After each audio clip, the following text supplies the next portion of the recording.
Bonjour tout le monde! Bonjour tout le monde! Ben oui, je suis encore en vacances. C'est le genre de journée où j'ai gardé mon pyjama toute la journée sera avec moi. Si on peut appeler ça un pyjama. Ben vous l'avez déjà vu, hein, mon seau de requin. Bon, aujourd'hui je voulais vous parler de mon rapport avec la cuisine. Le décor de la propriété, on est vraiment bien ici. Et c'est à l'ombre, la végétation me garde un certain niveau d'humidité et de fraîcheur. Là, on est sur la terrasse derrière la maison. Et la terrasse, moi, je l'ai montée à l'époque, même pas avec du bois traité. C'est carrément de la brique déposée à terre sur un lit de sable. Et ça fait le travail. C'est sûr que les mauvaises herbes poussent dans les interstices, mais ça ne me dérange pas pantoute. Je règle ça à la tondeuse, puis j'en laisse pousser. Bon, ben aujourd'hui, je voulais vous parler de cuisine encore. C'est toute une histoire, ça aussi, parce que dans mon premier travail que j'ai eu dans ma vie, le premier travail que j'ai eu dans ma vie, c'est dans une cuisine de restaurant. J'étais avec des chefs absolument géniaux qui m'ont montré toutes sortes d'affaires. Parce que quand ces chefs-là voyaient qu'ils avaient affaire à quelqu'un qui voulait apprendre, ils nous montraient, puis ils nous montraient plein d'affaires. Ils m'ont appris à me servir des couteaux, ils m'ont appris certaines techniques de base, ils m'ont appris à monter des fonds, ils m'ont appris différentes choses. Mais j'avais quoi? J'avais 16 ou 17 ans à l'époque et je me rendais pas compte que ça pourrait m'être utile autant. Et quand j'ai quitté les restaurants, j'ai continué à faire ma vie. En fait, en 1994, après une perte d'emploi assez bizarre, je suis retourné dans la restauration avec ce que je connaissais déjà. J'ai toujours cuisiné avec ce que je connaissais déjà. Et comme j'ai toujours cuisiné, quand je suis arrivé dans ce petit restaurant-là, pour dîner justement, c'est un restaurant qui est à côté de chez moi, il y avait un problème, donc je les ai aidés à faire leur service. Puis après le service, le chef est venu me voir, puis il m'a demandé si je voulais faire telle affaire. Puis là, j'ai posé une couple de questions il était tout étonné que je connaisse ça. Alors, il m'a donné ce qu'il voulait, je l'ai fait. Et puis, à partir de là, j'ai travaillé dans ce restaurant-là. Il y a un chef qui a passé, il y a un autre chef qui a passé, il y a un autre chef qui a passé, jusqu'à Bertrand, le chef avec lequel j'ai travaillé. Et le dernier chef avec lequel j'ai travaillé, puis avec qui j'ai fait presque 2 ans, dans ce restaurant-là. Et je m'occupais du service complet du midi, entre autres. De faire mes achats, de faire mes menus, parce que c'est un restaurant bistrot. Donc, un restaurant bistrot, souvent, on travaille avec... c'est des menus bistrot, donc souvent on travaille avec ce qui est disponible sur le moment.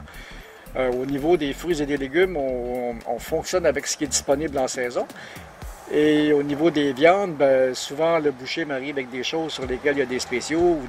C'est avec ça qu'on fonctionne. Donc nos menus changent continuellement. Donc ce qui est arrivé, c'est que moi, dans toute ma cuisine, les recettes ne m'ont jamais vraiment intéressé. Ce qui m'intéresse le plus, ce sont les techniques.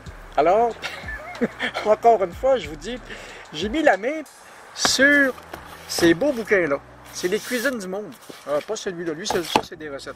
Là-dedans, il y a la France, il y a l'Allemagne, il y a le Sud-Américain, il y a les Chinois, il y a un petit peu de Japonais, il y a toutes sortes de choses. Et puis, ce qui est le fun, quand tu apprends les techniques, c'est beaucoup plus intéressant d'apprendre que les recettes, parce que quand tu apprends les techniques, souvent tu te rends compte que dans le monde, cette région-là du monde et cette région-là du monde, on fait des affaires ensemble à un certain moment donné. Et puis il y a certaines choses qu'on pense qui viennent de là, mais qu'en réalité viennent de là. C'est les pâtes alimentaires avec les Italiens. Les pâtes alimentaires, en réalité, ça vient de Chine.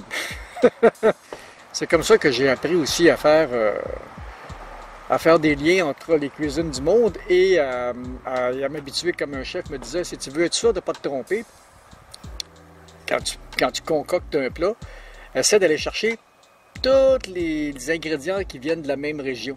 Travaille avec ça. C'est sûr que tu ne te tromperas pas, les goûts sont faits pour aller ensemble.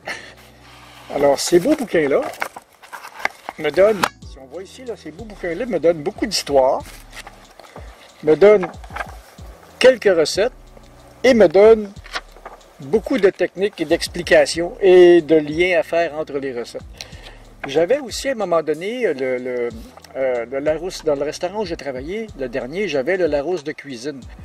Lui aussi donne beaucoup de techniques. Et ça, j'ai mis Cette série-là de time-lapse de cuisine, j'ai mis la main là-dessus. C'est bien, bien bizarre parce que la patronne du petit bistrot dans lequel je travaillais avait acheté ces volumes-là et se plaignait qu'il n'y avait pas grand recette dans ça. Et moi, quand j'ai mis la main là-dessus, il y a des techniques, le fun, par exemple. Alors, ça m'a permis, au cours des années, de prendre des produits, de prendre des techniques, de faire des amalgames d'épices, de faire toutes sortes de choses d'autres. On va attendre que le train passe. Ça fait un boucan infernal, j'habite sur le bord d'une voie ferrée. Tout ça pour vous dire que les recettes, c'est intéressant, mais si vous voulez aller beaucoup plus loin, ça prend la technique. C'est intéressant, les techniques. Et puis, comme ce que je vous présente là, c'est ça se passait en 94. Internet n'était pas encore disponible. Et moi, j'ai commencé sur Internet en 96, et en 96, c'était très, très, très rudimentaire. Alors c'est ça, comme autodidacte, à une certaine époque, si je voulais apprendre la technique, il fallait mettre la main sur des ouvrages comme ceux-là, et puis faire des tests, faire des essais, marcher par essai et erreur. Et puis aujourd'hui, c'est beaucoup plus simple. Moi, dans toute ma vie, ça a été la voie autodidacte, parce que c'est là-dedans que je fonctionne le mieux. Et pour les gens qui fonctionnent un peu mieux dans le système, les écoles sont là, ils vont vous montrer la technique. Les écoles sont là, ils vont vous montrer la technique.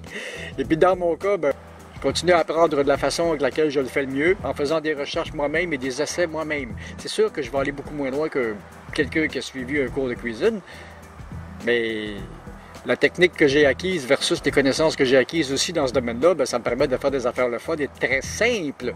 Et en passant, moi, j'étais comme ancien cuisinier, on pourrait croire que j'ai une nourriture assez élaborée.